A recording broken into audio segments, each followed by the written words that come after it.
All right, let's try and get some quick analysis now, trying to wrap up both the Madlanga inquiry and indeed the ad hoc committee. Joining us for this conversation, Dr. Dale McKinley, a political analyst and researcher. Alongside him is Dorothy Mmushi. She is a forensic crime expert. To both my guests, thank you very much for your time. Good evening to you. Can I start with you, Dorothy? And picking up really at the Madlanga inquiry, do you think that this was the most responsible thing to do in order to make sure that this witness, Mr. X, is protected?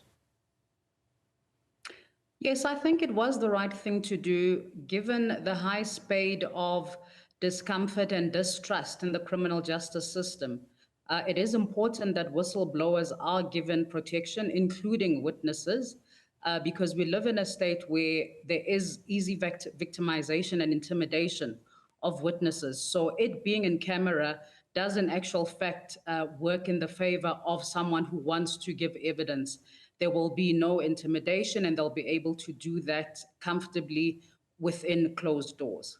Very quickly before I move on to the next guest, at some point it seemed that we were going to have this remote testimony or testimony taking place remotely with an intermediary, but then that was quickly abandoned.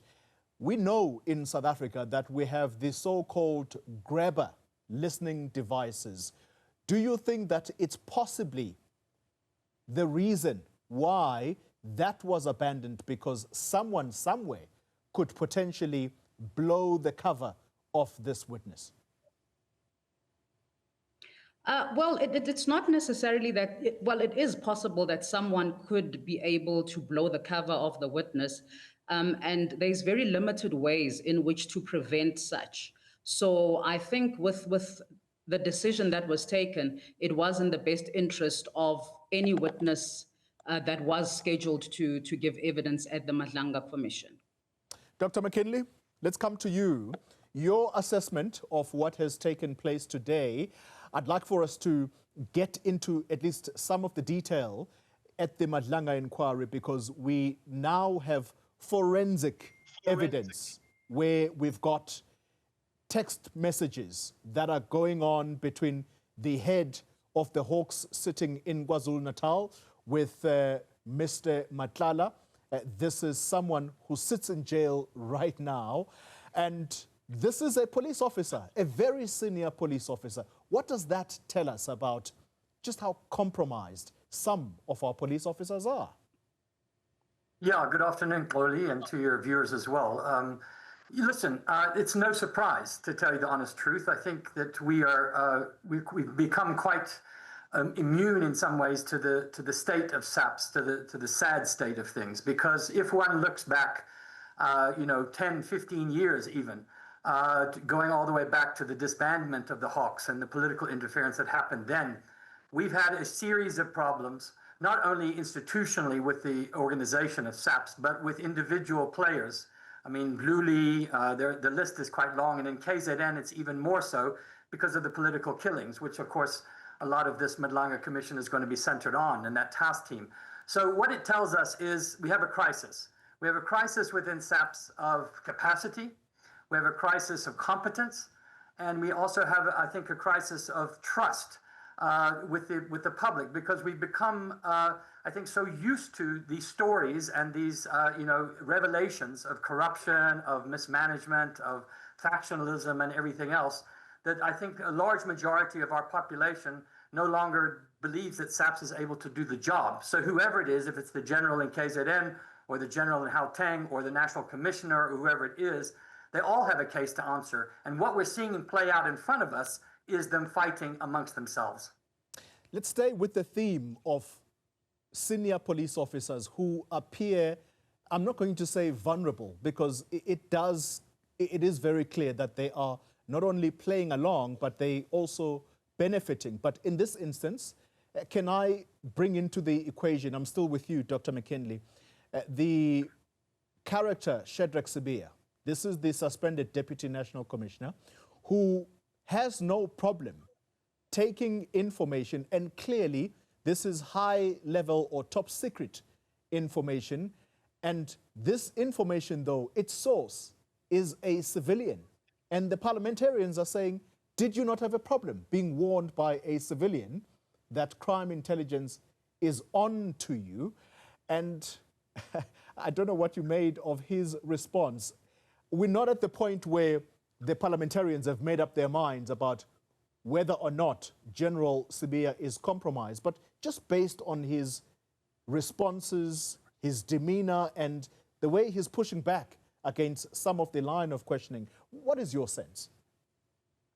My sense is that the senior police officers in SAPS do not trust each other, that they are at opposite ends of the spectrum. I mean, if one follows this testimony and the intricacies of all of these messages and back and forth, and I didn't know that this was happening, or I knew this, or so-and-so contacted me, or Brown Mogotsi gave information. I mean, what that paints a picture of, it paints a picture of a totally factionalized SAPS, in which one section of SAPS is at war, or at least is in conflict with another, and in which senior police officers are trying to get one over on each other and not sharing information, whether that's operational information or otherwise.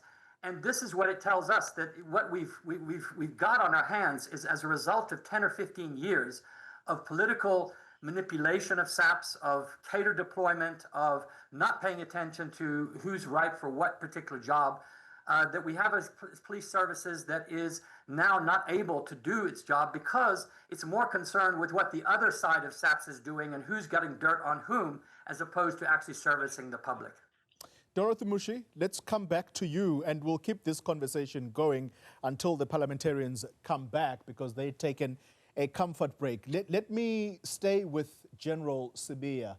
Your sense about his testimony before the members of parliament. Are you getting the sense that he is forthcoming, or he is someone who is on the defensive? And I want to stick with Brown Mogotsi for a moment, because I don't know whether I'm being naive about it. Maybe it's because I'm not in his space. I get such information that a civilian is warning me that crime intelligence, these are people that I'm supposed to be working with. They are on my tail. And I take that information so seriously that I go at one instance and ask my boss, the National Police Commissioner, about it. The commissioner responds and says, well, perhaps you should actually try and record what you're being told by Brown Mogotsi. In my head, this is my own analysis. I'm trying to assess the state of mind of General Sibiya. Is this someone who is worried about something, that he would take information from a civilian without taking any due care in processing and perhaps pressing that person even more, but he takes this information at face value and he runs with it? Am I making a mountain out of a molehill here? Not necessarily, Koli. I think in our space, we get information from all sorts of individuals. Sometimes you'll get information from informants. Sometimes it's just an ordinary member of the public. And being in the space of security, you cannot ignore when someone says to you, I've got information and this is information that is crucial. So I think maybe at the time that General Sibiya was being engaged, he did feel a necessity to give this person a platform and to get an understanding of what information he had that could possibly be of assistance. Now, in terms of him vetting who Brown Mogotsi is, General Shadrack Sibiya has mentioned that according to his knowledge, Brown Mogotsi is known as a businessman. He has known of him as a political activist from the Northwest. So I think at that stage, he was not worried about the character of the individual that will be forthcoming. Quickly, before I go back to Dr. McKinley, he spoke about the state of SAPS, how factionalized it is, and what happens to us, ordinary civilians, who look up to the very same people to protect us, and yet they are at each other's throats. Who's to say that they are focused on the job at hand? Dorothy? So I think who's to blame at hand, you know, with the evidence that came through today, it is clear that there's a lack of cooperation amongst the top brass within the SAPS. And given the information that we've gotten, it's clear that there's also a form of lack of respect for the rank. Now, historically, with the SAPS, a rank has been something that has been of high importance. So if you find a situation where General Mkhwanazi is able to disrespect General Shadrack Sibiya, it shows that there's a lack of respect for the rank. And historically, this has not been the case in the SAPS. And also what we've picked up, which the doctor has also mentioned, is the fact that there's deficiencies in the recruitment processes as well. I mean, how do you employ someone at the rank of Deputy National Commissioner without having a set procedure for recruitment? I mean, General Shadrack Sibiya mentioned that his appointment, he didn't have to apply for the job. He was handpicked. So that for us is a question to say, meaning there is a possibility of political interference as well when it comes to recruitment of individuals within the SAPS. And also what came out for me is the fear of taking discipline against certain individuals within the SAPS. It's clear based on the evidence given by General Sibiya that there's certain